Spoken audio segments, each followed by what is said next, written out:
अस्सलाम वालेकुम व्यूअर्स, खुशखबरी सीरीज़ की इस नई एपिसोड के साथ आपका मेज़बान अब्दुर्रहमान सवात के शहर मैंगोरा से मुखातिब है। तो मैंने सफ़र किया नई बनने वाली सवात मोटरवे पर। बहुत खूबसूरत मोटरवे बनाई गई है सूबाई हुकूमत की जानिब से।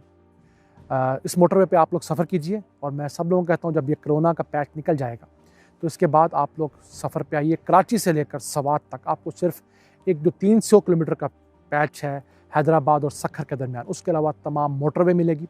जो हमारे ओवरसीज़ पाकिस्तानी हैं उनसे रिक्वेस्ट है कि वो अगले गर्मियों में इंशाल्लाह मामलात जब नॉर्मल होते हैं तो वो सवात आएँ। खूबसूरत इलाका है, अच्छे लोग हैं, पुरफ़ज़ा मकामात हैं, यहाँ पर बड़ी अच्छी तमाम लोकेशंस हैं।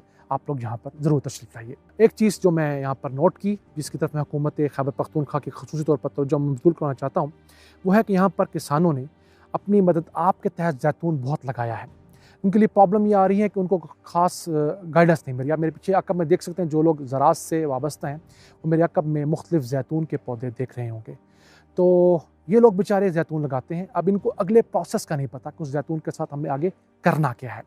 तो इस सिलसिले में हुकूमत खैबर पख्तूनख्वा से भी मेरी गुजारिश है और इमरान खान से भी कि यहाँ पर जो पीछे आप मेरे पहाड़ देख रहे होंगे, ये तमाम के तमाम, इन पहाड़ों के ऊपर फजूल दरख्त लगाए जा रहे हैं बिलियन ट्री सुनामी के तहत।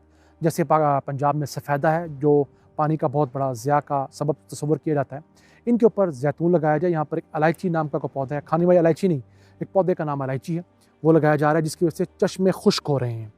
तो हुकूमत को चाहिए कि इन पहाड़ों के ऊपर जैतून लगाए, जो बहुत कम पानी पीता है। इस हालात के लिए बहुत अच्छा है। स्पेन और फ़लस्तीन से बेहतरीन ज़मीन है ये जैतून के लिए, यहाँ के किसानों को। और यहाँ पर जो एक ऑयल एक्सट्रैक्शन का प्लांट लगाया गया है जैतून का, वो दरिया के उस जानिब लगाया गया जहाँ पर फसलात कम है। दरिया के इस जानिब जहाँ पर मैं हूँ, ये एक सबब का इलाका है थोड़ा, तो इस इलाके में अंदर, इन इलाकों के अंदर, इनके गाँव के करीब लगाना चाहिए, जहाँ पे लोग गाँव से अपनी चीज़ लेकर वहाँ पर जाके तेल निकाल सकें। ये मेरी पहली गुजारिश थी इन तमाम जो हुकूमती इदारों से है। दूसरी जी गुजारिश ये थी कि खुशखबरियाँ आज के लिए मैं आपके दो लेकर आया हूँ। पहले तो ये कि गवादर की बंदरगाह ट्रांसशिपमेंट के लिए इस्तेमाल होना शुरू हो गई है और मछली लेने के लिए पहला रेफ्रिजरेटेड कार्गो शिप लंगर अंदाज हो गया है। चाइना से शिप आया है जिसके अंदर 200 के करीब कंटेनर्स हैं, जो कि फ्रिज वाले कंटेनर होते हैं, रेफ्रिजरेटेड कंटेनर होते हैं। इन कंटेनर्स के अंदर ग्वादर से पकड़ी जाने वाली, पसनी से और माड़ा से पकड़ी जाने वाली फ़िश, इसके अलावा प्रॉन्स, इसके अलावा जो भी लॉबस्टर, जो भी आबी हयात है, वो पाकिस्तान से चाइना एक्सपोर्ट होगी।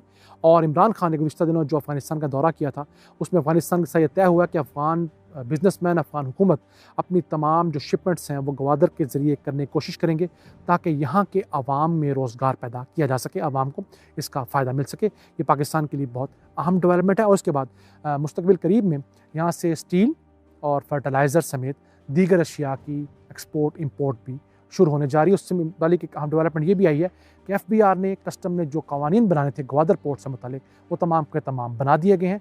अब कानूनी तौर पर ग्वादर को ट्रांसशिपमेंट के लिए, अच्छी पोर्ट के लिए इस्तेमाल करने में कोई रुकावट मौजूद नहीं है। अब हम आते हैं आज की दूसरी खुशखबरी की तरफ।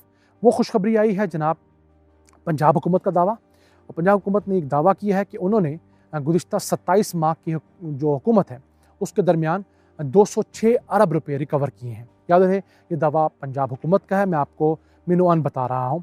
इसमें से काफ़ी बातें जायज़ भी होंगी, कुछ एग्जैजरेटेड होंगी। वो कुछ यूँ है कि 181 अरब रुपये की सरकारी ज़मीन जो थी, जो मुख्तलिफ लोगों के कब्ज़े में थी, वो वागुज़ार करवा ली गई है। और याद रहे, सरकारी ज़मीन पर कोई गरीब आदमी बहुत कम कब्ज़ा कर सकता है। अब समझिए 10% भी नहीं, 90% कब्ज़ा हमेशा बाअसर तगड़े MNA, MPA, सेनेटर, इसी तरह के जो मेंबरान असम्बली होते हैं वो कर देते हैं। होता क्या है कि सरकार से औने पौने दामों, एक सरकारी ज़मीन है 1 एकड़, मैं मिसाल देता हूँ, एक कता है 100 एकड़ का, इन्होंने उससे फ़ी एकड़ 500 रुपये सालाना ठेके पर ले लिया। अब उसको मल्टीप्लाई कर लें आप, अगर 100 से भी मल्टीप्लाई करना चाहें, मैं आपको एक वैसे इधर 50,000 रुपये में इन्होंने एक कता ले लिया, उसको फ़ी एकड़ 50,000 रुपये में आगे किराए पर चढ़ा देते हैं। आप उसको देख लीजिए कि वो जो फ़ी एकड़ 50,000 रुपया है वो 50 लाख रुपया सालाना बनता है। तो ये लोग इस तरह पैसे कमाते हैं। शहरों में दुकानें होती हैं, महकमा मतरूका वक्फ इमलाक है, महकमा औकाफ़ है, महकमा माल है, इन तमाम लोगों की ज़मीनें पड़ी हुई हैं, कोई पूछने वाला नहीं था। अब उनकी ज़मीनों की स्क्रूटनी हो रही है, उन तमाम को वागुज़ार करवाया गया है। 181 अरब रुपये की तो ज़मीनें वागुज़ार करवाई गई हैं, ये हुकूमत का दावा है। और इसी तरीके से देखा जाए कि अगर मजमूई तौर पर हुकूमत ने यह बताया है कि नून लीग ने अपने 10 सालों के दौरान जो टोटल रिकवरी की, इनडायरेक्ट और डायरेक्ट, वो तकरीबन थी 2 अरब 65 करोड़ रुपए की, जबकि इस हुकूमत का दावा है उन्होंने 206 अरब रुपए की रिकवरी अपने गुज़िश्ता 27 माह के दौरान की है। इसी के साथ साथ डायरेक्ट रिकवरी जो है, जो कैश में लोगों को गिरफ्तार किया गया, मुल्ज़िमान गिरफ्तार किया गया करप्शन करने पर, उनसे जो रिकवरी मौजूदा हुकूमत ने की है उसकी अमाउंट बनती है 2 अरब 30 करोड़ रुपया, जबकि नून लीग के दौर में कोई डायरेक्ट रिकवरी नहीं की गई, इस तरफ फोकस ही नहीं था। अगर हुकूमती दावों को सच्चा मान लिया जाए तो हुकूमती रिकवरी नून लीग की निस्बत 6172% ज़्यादा बनती है। ये बहुत बड़ी रिकवरी है। हमारी अल्लाह से दुआ है कि इसमें 100 गुना इजाफा होना चाहिए। तो ये जो पैसा है वो कह रहे हैं जी हम इसको सेहत पर लगाएंगे और हम इसको तालीम पर लगाएंगे, सेहत इंसाफ कार्ड के ज़रिए और बाकी चीज़ों के लिए अच्छी बात है। ये पैसा आवाम का था, इसी काम पे लगना चाहिए। इसी के साथ साथ एक ख़बर आपने शायद देखी हो, एक अहम डेवलपमेंट होने जा रही है पंजाब में। वो ये है कि पंजाब में जो 37 के करीब मुख्तलिफ मेंबरान असम्बली मौजूदा और साबका जो कि कब्ज़ा ग्रुप हैं, उनके ख़िलाफ़ पर्चे दर्ज हो रहे हैं। वो मुख्तलिफ़ किस्म की ज़मानतें करवा रहे हैं, भाग रहे हैं। ये तमाम लोग हैं जो सरकारी दुकान 300 रुपये किराए पर लेते हैं, औकाफ़ की दुकान, उसको आगे लाख रुपए किराए पर चढ़ा देते हैं। अनारकली में ऐसी दुकान, बाज़ार जो मेन लाहौर का पुराना कदीम बता रहे हैं, उसमें मैं ज़ाती तौर पर ऐसी दुकान जानता हूँ जो आज भी 300 साढ़े 300 रुपये किराए पर है। अगर आप उसको वैसे रेंट आउट करें तो 50,000 60,000 रुपये पे किराए पर चढ़ती है। यानी कि उसके साथ वाली दुकान सेम उसी साइज़ की 60,000 रुपये किराए पे है। ये दुकान सरकार को 300 रुपया साढ़े 300 रुपये दे रही है, जबकि वो भी उस बंदे ने 50-60,000 रुपये किराए पर चढ़ाई हुई है।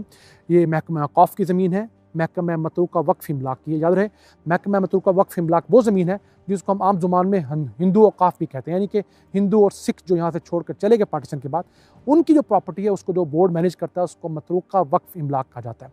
उनकी ज़मीन पर कब्जे हो गए तो हुकूमत को चाहिए कि इन तमाम ज़मीनों की प्रॉपर लिस्टिंग करें, उनकी प्रॉपर इनकी आइडेंटिफिकेशन करें, उनको मार्केट रेट पर दे ताकि असल जो हक़ाइक़ हैं वो सामने है। क्योंकि अगर तो कोई बंदा जेन्युइन बैठा है, लोग होंगे 10-5% लोग जो जेन्युइन उन प्रॉपर्टी पर बैठे होंगे कदीमी, उनको आप एक इख्तियार दें, उनसे मुनासिब तय करें रेट। और जो लोग अपनी दुकान को आगे सबलेट कर चुके हैं वो तो कानूनी तौर पर इस वक्त भी गैर कानूनी हैं, उनसे अरबों रुपये रिकवर करवाने चाहिए, उनसे ज़मीनें वापस लेनी चाहिए, उनको जुर्माने करने चाहिए, उनको जेलों भेजना चाहिए ताकि पाकिस्तान का जो खसारा है वो किसी तरीके से तो कम होने का नाम ले सके। इसी के साथ साथ हुकूमत ने एक अहम डेवलपमेंट ये की है कि जो रणजीत सिंह राजा था पंजाब का, उसकी तमाम प्रॉपर्टी जो है अरबों रुपये की प्रॉपर्टी थी, उसके वो साथ छोड़ कर चले गए थे यहाँ से वापस।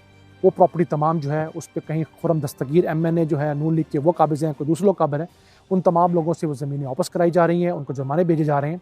तो ये बड़ा अच्छा डेवलपमेंट है। बाकी तमाम लोगों से, PTI के MNA से, MPA से, काउंसलर से, सबसे ये ज़मीनें वापस होकर आवाम के मसरफ़ में देनी चाहिए और पैसा कमाना चाहिए। ये तो था आज का हमारा व्लॉग। अज़ानें शुरू हो गई हैं, इसी सिलसिले में मैं आपसे इजाज़त चाहता हूँ। अपनी बहुत सारी दुआओं में याद रखिएगा। अल्लाह ने के बाद।